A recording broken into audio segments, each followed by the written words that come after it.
A 28-year-old man named Sombora left his farm in rural Cambodia and headed off into the jungle. His goal that day was to climb the nearby Chakrai mountain and try to harvest as much bat guano as possible. So bat guano is bat poop, and it makes excellent fertilizer.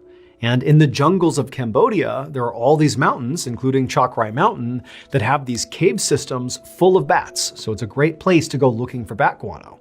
And Sum and his family, they would go out there and harvest as much as they could in order to support their farm. Today, his mission was to go to one cave in particular that he knew had a ton of bat guano inside of it, mostly because the other people in the area that went out harvesting bat guano, they wouldn't go into this cave. And the reason for that is the cave was really, really narrow and tight and frankly dangerous because of it. But Sum was a very slight guy with a narrow frame, and so he could basically get himself into tight spaces and reap the benefits of places like this cave. And so after hiking for about an hour through the jungle and then up this mountain, Sum finally reached the entrance to this particular cave. And it was an opening that was about 3 feet by 3 feet, and you really couldn't see very far into it. But Sum knew what he was doing, and pretty much immediately got down on his stomach. He got his flashlight out, he took his guano bag, which had a long strap coming off of it so he could drag it behind him, and he began wriggling his way into this opening. Now, the way this cave system roughly worked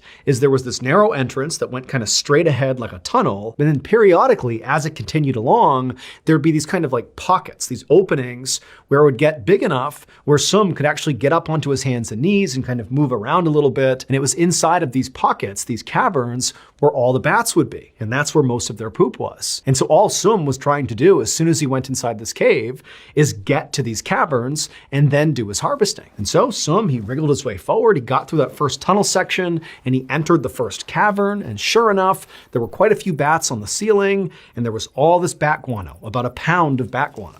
And so he scooped it all up, he put it into his bag, and then he kept on moving through the tunnel into the next cavern. And as he was making his way down that second stretch of tunnel, shining his light ahead, he saw what looked like the walls moving up ahead when he was looking into the next cavern. But he knew that was not actually the wall moving, it was a whole bunch of bats in this next cavern. And so from his perspective, it seemed like there were way more bats in that cavern than this one. And so in theory, this next cavern was gonna have a ton of bat guano. Potentially all he would need for this entire journey. He could just pack his bag and leave after this next cavern. However, there was a small problem. Now, Sum had come to this spot many times before, and he knew that going from the first cavern to the next cavern had a little bit of a hiccup. On the ground, as you cross the threshold into this second cavern, was a crack in the ground that basically ran perpendicular to the way this tunnel ran. Now, the crack was only about 6 inches wide, but when you were over it shining a light down into this crack, it was like it went on forever. It was like this unending hole in the earth. And so Sum always just got creeped out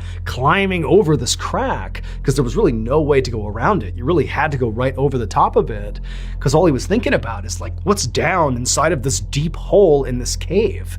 It's reminiscent of how people are scared of really deep oceans, like thalassophobia. It's fear of what's down there. And so Sum just really didn't like it. But again, he knew there was going to be a ton of bat poop if he could just cross over that crack, and so it was worth it. And so Sum, he wriggled his way through the tunnel, he reached the crack, he kind of shined his light down and again saw just this never-ending pit that just shot straight down into the earth. But Sum took a deep breath and he wriggled over the top of it successfully. And after he crossed it and he was about to enter into the cavern to get this huge bat guano payload, he felt something tugging on him, and immediately he was terrified and he whipped his head around wondering what could possibly be grabbing him. When he realized nothing was grabbing him, it was his guano bag that he dragged behind him with that big strap. It had gotten stuck on the crack itself. Sum was immediately relieved because he had really hyped up the idea that maybe there was some monster behind him or something, but there wasn't, and so he just kind of grabbed his strap and kind of jimmied the bag out of the crack. But as he did, he lost his flashlight. So he's moving the bag and he kind of fumbles the flashlight, and the flashlight rolled backwards into the crack. And as soon as this happens, Sum is watching with horror as he's seeing the light kind of jostling around as it tumbles down into the crack, but then it comes to a stop. Like it didn't just fall endlessly into the earth, it got wedged at some point, and the light from the flashlight was actually shining straight up.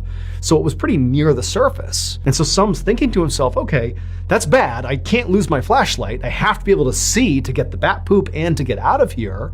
But let me just turn around and I'll reach into that horrible crack and I'll get my flashlight and everything will be okay. And so Sum carefully backed back down across the crack. And when he was looking straight down into the crack, he could see the flashlight. And it was wedged, pointing straight up, maybe 1.5 feet or 2 feet down. Now, Sum did not want to reach his arm into this crack for all the reasons he was scared of the crack. Like, he doesn't know what's down there, but he really needs his flashlight. And so Sum kind of backed himself up and mentally prepared himself, and then reached into the crack and began blindly reaching down, hoping to grab this flashlight and yank it out as fast as he could. But as he reached, he couldn't quite get to the flashlight. And so he began turning and twisting his body and forcing his shoulder deeper and deeper until finally he could touch the flashlight. And then finally, right as he grabbed the flashlight, something happened. That night, Sum did not return to his farm. Now, his family was not actually that worried about it because it was not uncommon for Sum to go out on these guano foraging adventures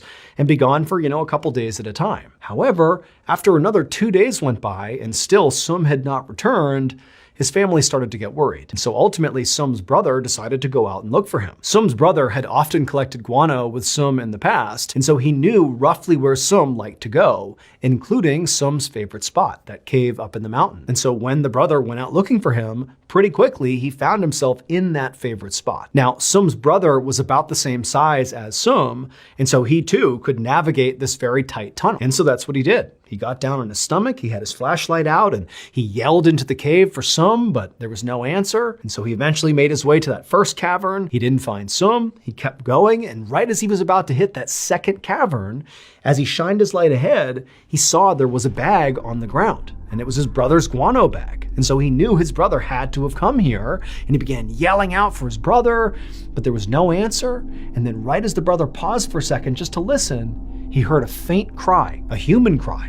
And he called out, like, "Is that you, Sum?" And again, he heard another cry. But he's looking around and he can't see Sum anywhere. And so the brother just continues shimmying his way towards that second cavern. And right as he begins to cross over that crack, he hears the cry again, and it's coming from right below him. It's coming from the crack. And the brother takes his flashlight and shines it straight down into that crack. And there, in the crack, was Sum. He was wedged all the way inside of the crack. It would turn out, a few days earlier, when Sum was in this cave reaching for his flashlight, he couldn't quite get his fingers around the flashlight. And so he kept turning his body more and more until his body was parallel with the crack itself. And then finally, right as he's leaning down and he gets his hands on the flashlight, he rolled and fell into the crack. His whole body basically perfectly fit into the crack, and down he went several feet where he wedged into the crack. And then once he was wedged down there was nowhere to go. He was absolutely trapped. And so Sum laid in this crack for days, having no expectation he was going to get out. He was totally wedged, no food, no water. He was going to die, and he knew it. In fact, he actively wished he had a knife on hand so he could take his own life. But luckily for Sum, his brother would find him, his brother would go and get help, and on the 4th day of Sum being trapped inside of this crack, rescuers were able to pull him out, and he would make a full recovery.